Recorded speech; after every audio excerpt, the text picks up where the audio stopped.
Is your Google Chrome browser acting weird or acting up?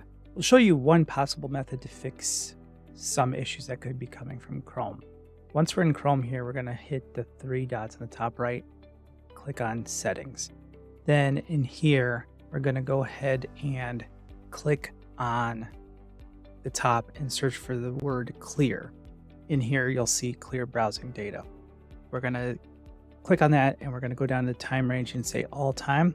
We're going to uncheck browsing history, but we're just going to do cookies and cached images and files.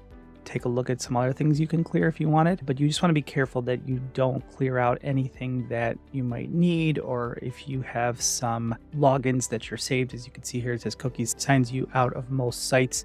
The danger here is that it will remove your cookie that says, hey, you were logged into this place, but it could also resolve the issue. Just be aware of your logins, and if you have to do this, it's because you have to, not because you want to clear the setting just to clear it and then be stuck and not be able to log in. Be aware of that. We'll click on clear data and you're done.